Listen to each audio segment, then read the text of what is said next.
appreciate you. Can't thank you enough for always showing up for us at home and on the road. We hear you, and you are incredible. Grateful for the support. Now, if you guys don't know, last night during the game in Phoenix, Alyssa Thomas was getting booed in Phoenix. You want to know why she was getting booed? This is why she was getting booed. Because Indiana Fever fans showed up and showed out in Phoenix. They came through, they came deep, and it was a lot of them in Phoenix. Now, that is what Amber Cox put on Twitter last night. Observe her posturing very closely. That is not mere irritation coming from an executive who ought to be simply enjoying a victory. That is a person who has eagerly anticipated this exact scenario. Amber Cox, the general manager of the Indiana Fever, shared a statement showing gratitude to supporters for attending a road matchup in Connecticut. It appears harmless on the surface, correct? However, it really was not, since the underlying message of her post was glaringly obvious to anyone following the team. It implied, look, we can succeed without Caitlin Clark playing. Unsurprisingly, the fan base immediately recognized the hidden meaning. Almost instantly, the comment thread flooded. A supporter confronted her actions directly, stating she only speaks up following a victory when Caitlin Clark sits. Rather than acting like a leader, or brushing it off as any standard sports executive normally would, Amber Cox chose to aggressively attack that supporter in the public comments. We are looking at a prominent leader of a major athletic organization actively battling fans online. That is not merely inappropriate, it is highly exposing. Quickly, in a hurry, got in the comment section, said nonsense. You know who is also happy after any win? CC, because this is a team full of people who celebrate and care for one another. And like all of them, she's a great teammate. We all cannot wait to have CC back on the court. Enough with this ridiculous narrative. Woo! Woo! This is Indiana Fever GM Amber Cox loaded up on the fans. Somebody said, oh, it's not going away. We see you for what you are. Maybe try a little competence for a change to get the people. Let us examine the exact phrasing Cox used in her reply, as the details are highly significant. She countered by calling it nonsense, claiming that CC is equally thrilled following every single victory. She insisted the roster is packed with individuals who support and look out for each other, adding that CC is a wonderful peer. She stated the entire organization is eager for her return, demanding an end to this absurd storyline. Pay attention to the underlying tactic in that statement. While she is protecting the locker room environment, she is simultaneously invalidating very valid worries from the community by labeling them as foolishness and an absurd storyline. The major issue with this strategy is that supporters are not inventing these scenarios. They are simply identifying trends. They are observing a front office leader remain unusually quiet whenever Caitlin Clark faces aggressive tactics during games, dealing with dirty hits and harsh fouls without any organizational defense. Yet, the second the roster secures a victory while she is resting, Amber Cox is suddenly full of bold declarations. The viewers caught on to another detail as well. During the period Caitlin was hurt and unavailable, the official team accounts shared victory posts, carrying a distinctly shifted enthusiasm. As one user highlighted, the executive clearly relishes matchups where CC is entirely absent. That is not a wild conspiracy theory. That is factual observation supported by concrete evidence. Damn, why 2 minutes? Why hasn't Amber said anything about Caitlin Clark and AT situation? What is CC actual injury? Why did Scott get fired? Man, we don't care about Scott. I just got to be honest, man. You could have did without the Scott part. Somebody else said, why keep Dantes over Justine? Right. That is a big scratch your head moment right there. Dantes is trash, bro. I just got to be honest.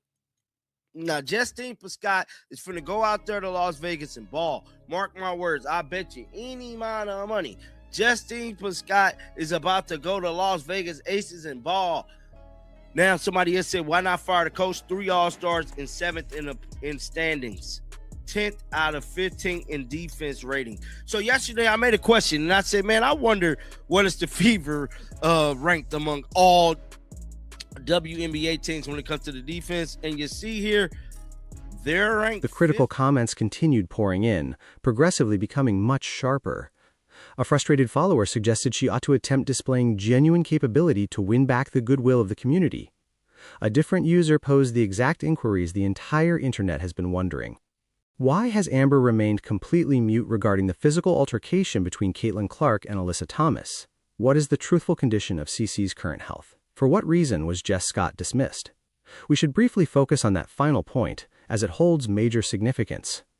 Jess Scott served as an assistant manager who, according to multiple sources, built highly positive bonds with many athletes on the roster. She was suddenly terminated, and the justification provided by executive leadership remains incredibly ambiguous.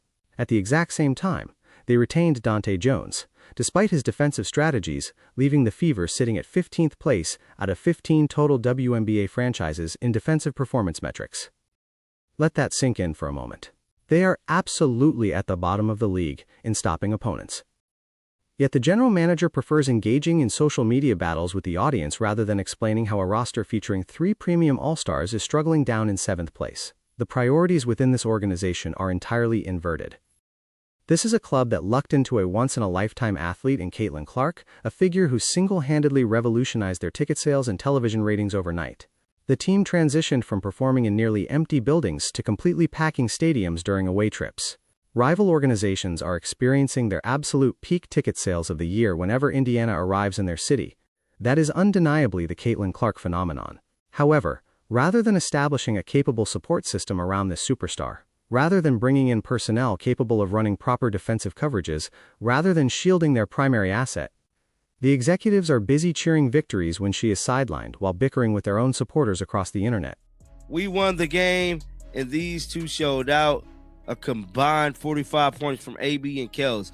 Don't forget the famous ICYMI post when CeCe was out. She loves herself a good CeCe less games. She so active without. I remember this. Damon did a whole video for them. I remember that. I definitely remember that. Somebody else said at Amber Cox, you won't be able to contain Caitlin fan stands online or anyone else for that matter. Focus on in-person events, local businesses, have some giveaways for everyone, hand out more from tickets online, joins where I don't know what that is. Somebody said, where's our backup center? Amber, find us a starting 4 who can't be relied on. This is the point where the situation becomes incredibly revealing. The supporters began highlighting distinct operational failures, and their assessments were entirely accurate across the board. An individual posted, "Why retain Dante Jones while letting Jess Scott go? Why hold on to the current head coach? You have 3 distinct all-stars yet sit at 7th overall in the league rankings, 10th out of 15 in defensive efficiency." In reality, that fan was actually being far too kind. The Fever genuinely sit at 15th in team defense, not 10th. They are dead last. Furthermore, they are achieving these poor metrics while having Aaliyah Boston, the prior season's Rookie of the Year, and arguably a premier young defensive stopper globally. They have Kelsey Mitchell, who has consistently performed as a top-tier offensive weapon. They have Caitlin Clark, who, even as a first-year pro, has proven she can orchestrate an attack at a masterful standard. The natural ability is clearly present on the floor. The glaring collapse is occurring within the strategic leadership and executive framework. Yet Amber Cox's reaction to these incredibly valid critiques is simply increased hostility and further avoidance. She refuses to tackle the actual core of the complaints. She will not clarify the disastrous defensive philosophies or the questionable personnel changes. She is merely dictating to the audience that they are incorrect for observing the obvious reality.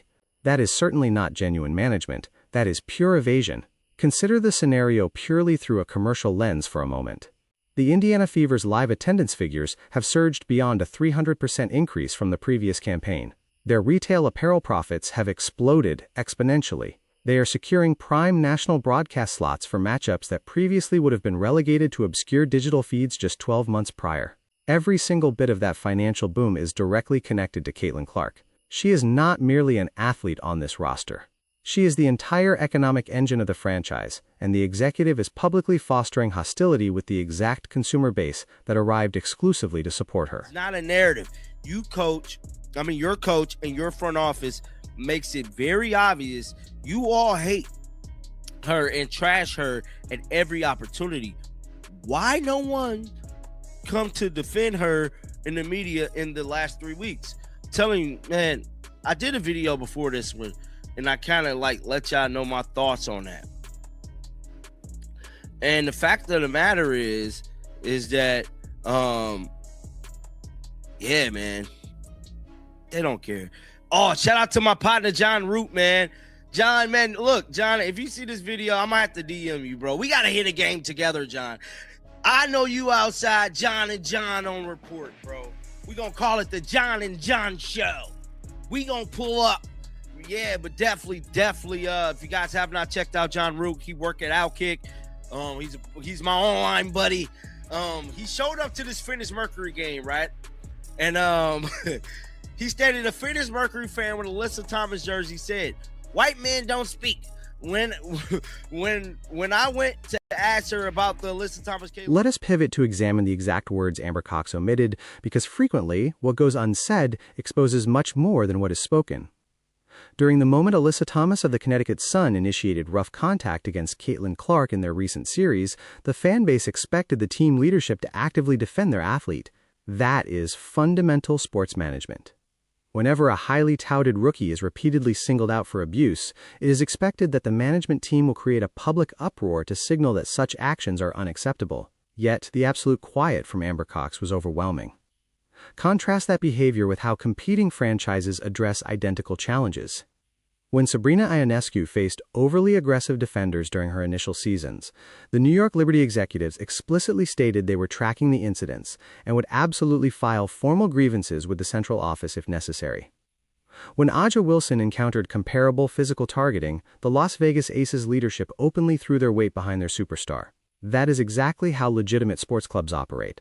They fiercely guard their investments, particularly their absolute brightest stars. Conversely, from the Indiana Fever, there is complete emptiness. Not a single press release, zero verbal defense, and no sign they are even noticing the harsh treatment their transformative player endures during competitions. Subsequently, when the community accurately highlights this recurring behavior, when they note that the executive seems far more invested in demonstrating the roster's ability to succeed without Caitlin, rather than constructing a system tailored to her, Amber Cox reacts with immediate combativeness and rejection. One specific user perfectly summarized the situation in the comments. They stated you cannot suppress Caitlin's internet supporters or any other observers. Instead, concentrate on physical stadium promotions, partner with local shops, and organize merchandise raffles for the crowd. Distribute additional digital ticket promotions. Embrace the movement. That is genuinely helpful advice.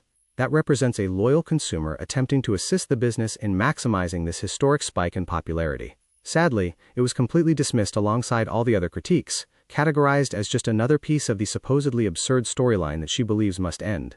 When it happened, 100% racism. I asked that woman right there. I think she had an Alyssa Thomas jersey on, and she said, "White man don't speak." That's 100% legitimate racism. Yeah, man. And then I said, "Whoa, man." He said, "I was shocked. I had a lot of good cardio conversation with people, but this woman was emo." John, look here, bro.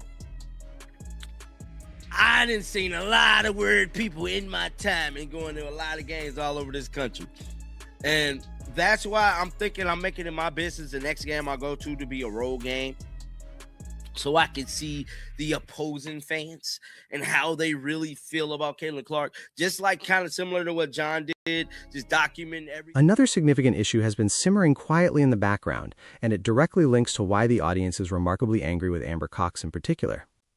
An observable belief exists, supported by documented actions, indicating that specific figures across the broader WNBA landscape actively despise the spotlight Caitlin Clark commands. These individuals view her massive popularity as unwarranted or vastly unbalanced. They strongly feel the press visibility ought to be shared much more equitably across the roster of players. Even though there is undoubtedly a valid debate to be hosted regarding how the association promotes its various talents, this deep-seated bitterness has presented itself in remarkably toxic forms. The infamous dark side remark serves as the ultimate illustration of this. Prior in the campaign, while fielding inquiries regarding the massive spike in stadium crowds and public fascination surrounding the Fever, statements were issued categorizing Caitlin's supporters as the dark side of the WNBA's recent expansion. That is not merely disrespectful toward the exact consumers who are single-handedly ensuring these clubs remain economically stable. It is undeniably antagonistic. When the viewing public caught wind of such terminology originating from individuals deeply tied to the sport, it verified exactly what they had been feeling all along. Certain executives holding significant power simply reject this financial boom if it relies upon Caitlin Clark's shoulders. To be fair, Amber Cox never uttered that exact phrase, yet her consistent track record heavily implies she harbors very similar ideologies. The glaring absence of defense when Caitlin requires organizational backing. The immediate loud celebrations whenever the squad secures a victory without her presence. The heavily guarded attitude whenever the public highlights these exact discrepancies. All of these factors point toward an executive who, at a minimum, is deeply uneasy with the truth that her club's relevance is now completely bound to a single athlete, or even worse, genuinely despises that same athlete for entirely altering the structure of the business. Here is the primary reason this is incredibly destructive. Caitlin Clark never requested this turbulent environment. She is not walking around requesting privileged handling or stirring up controversy. According to every available report, she has acted as an exemplary coworker and a true professional. She arrives on time, puts in the labor, performs at a world-class standard, and navigates the immense expectations with astounding poise for a first-year player.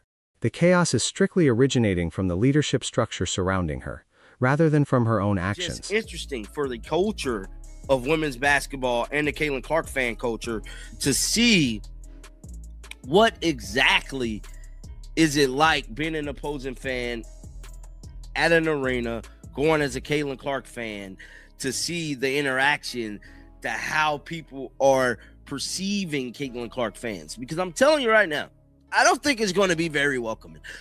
Like, going off all the hate that we see online, I don't think it's going to be very welcoming to see these people and the way they treat Caitlin Clark fans. But I want to know y'all thoughts down in the comment section. Definitely let me know y'all thoughts about Amber.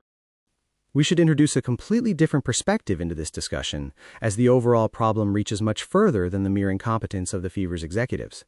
John Root, a media contributor for Outkick, traveled to a Fever Road matchup located in Phoenix simply to record the general atmosphere among attendees. The reality he uncovered was highly illuminating and genuinely alarming. He chose to wear an Alyssa Thomas uniform, hoping to seamlessly mix in with the standard Connecticut Sun supporters in the building. However, the moment he walked up to a female spectator to question her regarding the ongoing Caitlin Clark drama, her reaction was instantaneous and highly aggressive. She explicitly told him, "White man, do not speak." John was completely stunned, and completely justified in feeling that way. That is not standard athletic trash talk. That does not even qualify as intense sports passion. That is unfiltered, blatant racism. He accurately identified the encounter for exactly what it represented. He noted that he engaged in numerous pleasant interactions with several other attendees throughout the evening. Nevertheless, this specific confrontation exposed a much more sinister element, hiding within the way distinct portions of the WNBA community perceive Caitlin Clark, and consequently, anyone who cheers for her. This exact toxic atmosphere is precisely what Amber Cox and the broader Fever management ought to be aggressively attempting to dismantle. When the core supporters of your premier athlete are encountering intense aggression that actively bleeds into racial discrimination and pure prejudice. When journalists attempting to cover these sporting events are openly commanded to remain silent strictly due to the color of their skin, that is the exact moment an executive must emerge and emphatically declare that such conduct will absolutely never be accepted. Instead, the public simply receives social media bickering regarding supposedly absurd storylines, paired with incredibly guarded excuses regarding the overall locker room environment. Oh, man. Another Friday and more damn drama from the Indiana Fever front office. Y'all know my favorite saying about the internet. The internet will give it, and the internet will take it away just as fast as it give it to you. I just got to keep saying that for the rest of the year, bro. Because one thing about this here internet, whatever you put out there with ill will or ill intent, people gonna let you know that you didn't say that the last time something like this happened when they won.